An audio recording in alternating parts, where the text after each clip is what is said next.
Epstein's client list. You confirmed that it exists. Attorney General Pam Bondi confirmed earlier this year that it exists. So I just want to ask you a simple question. Is Prince Andrew on Epstein's client list? The material related to Prince Andrew has been made public. Is Prince Andrew on the client list? We have released the index of names that were in Jeffrey Epstein's. Is Donald Trump on Epstein's client list? The index has been released, and the index will speak for itself. So I'm just going to say, America, there's a huge red flag.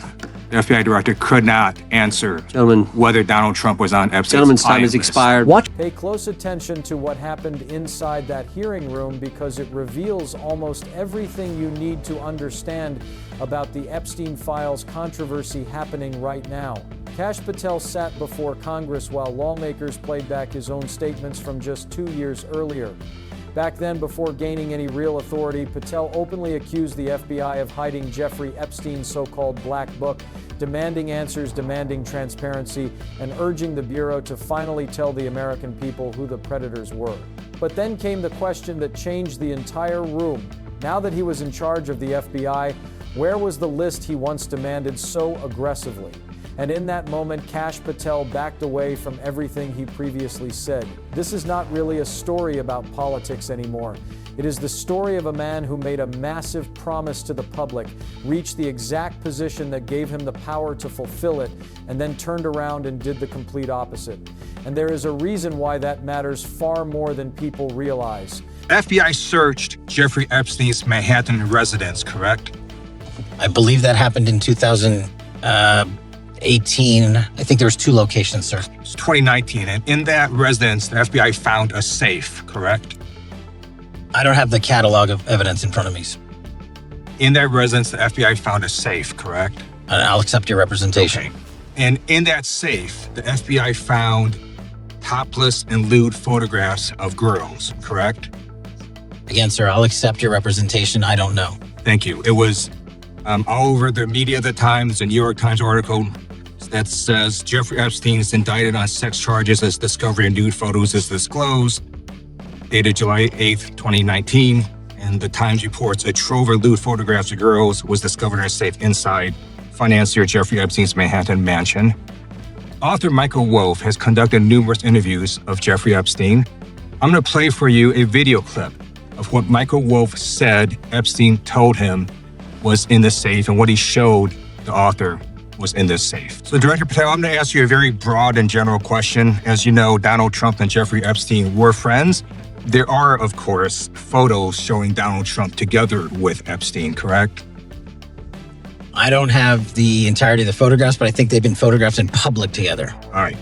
Are there any photos showing Donald Trump with girls of an uncertain age? No. How do you know that? Because that information would have been brought to light by multiple administrations and FBI investigators over the course of the last 20 years. Well, you know what? That's just not true, because no one knew about the creepy birthday message that Donald Trump wrote to Jeffrey Epstein until the Wall Street Journal disclosed it. And then all of a sudden, the Epstein estate provides it to Congress. Well, so certainly, you weren't there at the search. You don't know what Epstein may or may not have done with those photographs even prior to the search. Maybe someone has it. Maybe the Epstein estate has it. You raise a great point. So I'm going to ask you, have you asked to talk to Michael Wolff? You raise a great point. I haven't personally asked to talk to Michael Has the FBI asked? But the FBI, I'll get back to you if the FBI specifically So Michael Wolff has ever. about 100 hours of testimony of Jeffrey Epstein. Wouldn't it be good for the FBI to interview Michael Wolff? I'm not saying they haven't. I just don't know. Has FBI subpoenaed the tapes that Michael Wolff has conducted of Jeffrey Epstein? I don't know. All right. So if you could provide us an answer, that would be terrific. Sure. Well, let me ask this question then. Have you looked at all the photos in Epstein files? I have looked at all the information that the investigators who investigated this case have provided to run out credible leads. And in the Epstein file, was there that creepy birthday message that Donald Trump had written to Epstein? So that's what I was trying to tell you. You raise a great point. The estate of Jeffrey Epstein has a voluminous amount of information that they have not released before. Okay, so that's great. So Would it be great if FBI subpoenaed the estate of Jeffrey Epstein Yep. for all that information? The estate is under no obligation to provide that material, even pursuant to a subpoena. That's a great point. Yeah, that's just false. Okay. That's just false. You're the frickin' FBI. You can subpoena the information from the estate, and you better do that. That's literally not how it works. I'm going to move on now and talk about Epstein's client list.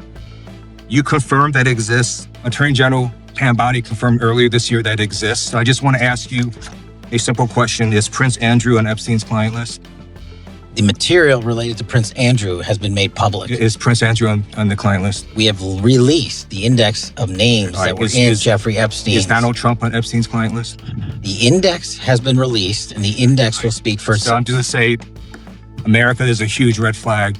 The FBI director could not answer whether Donald Trump was on Epstein's Gentleman's time client has list. expired. I yield now back. recognizes the gentleman from Virginia. Thank you, Mr. Chairman. I want to thank the director for being here and for his. Let's go back to 2023. Kash Patel was not yet running the FBI. At that time, he was moving through the podcast world, giving interviews and building a strong political image. During one interview with Benny Johnson, Johnson asked why the Epstein client list had never been made public. Patel answered immediately and claimed the reason was obvious because of the powerful people allegedly connected to that list. He then publicly challenged the FBI, telling them to put on their big boy pants and reveal who the predators were. He also appeared on Blaze Media and claimed that Epstein's black book was under the direct control of the FBI director. Those were his exact words, spoken clearly on camera. Fast forward to today, and now he is the director of the FBI himself. Congressman Jamie Raskin replayed every one of those old clips during a House Judiciary Committee hearing on September 17, 2025, more than 200 days into Patel's leadership of the same agency he once accused of protecting one of the most infamous sex offenders in modern history. Raskin asked him directly, saying the Black Book was now under his control, so why had the names still not been released? Patel responded by saying the Rolodex had already been released, but Raskin pushed back immediately, arguing that it was not the same thing and pointing out that journalists had already published versions of that information years earlier with even fewer redactions than the FBI release. Patel had no strong answer. Instead, he began shifting blame toward the Obama administration, the Biden administration, and practically everyone except himself. Then the hearing turned toward questions involving Donald Trump. Congressman Ted Lieu asked Patel directly whether any photographs existed showing Donald Trump with underage girls inside the Epstein files. Patel answered quickly and firmly, saying no without any hesitation. But Lieu immediately challenged him by asking how he could possibly know that with complete certainty. Patel claimed that if such material existed, it would have surfaced during the many investigations conducted across several presidential administrations. Lieu fired back by reminding everyone that the public had no idea about the disturbing birthday message Trump reportedly sent to Jeffrey Epstein until the Wall Street Journal revealed it, and only afterward did the Epstein estate provide it to Congress. Patel himself admitted that the Epstein estate still holds a huge amount of unreleased material. But when Lieu asked whether the FBI had subpoenaed the estate for those records, Patel claimed the estate was under no obligation to cooperate. That statement immediately raised eyebrows because subpoenas are one of the FBI's most basic investigative tools, and everyone in that hearing room understood that. Lieu then asked Patel whether the FBI had contacted author Michael Wolff, who claimed Epstein personally showed him photographs of Donald Trump with topless young girls at Epstein's Palm Beach property. Patel responded by saying he did not know. He said he did not know whether the FBI had interviewed Wolff, and he did not know whether anyone had subpoenaed the hundreds of hours of recorded conversations Wolff allegedly conducted with Epstein. Again and again, the answer was simply, I don't know. This was the same man who once accused the FBI of shielding one of the world's most notorious predators, but now that he runs the agency himself, uncertainty suddenly seems to be his answer to everything. Here is what we do know.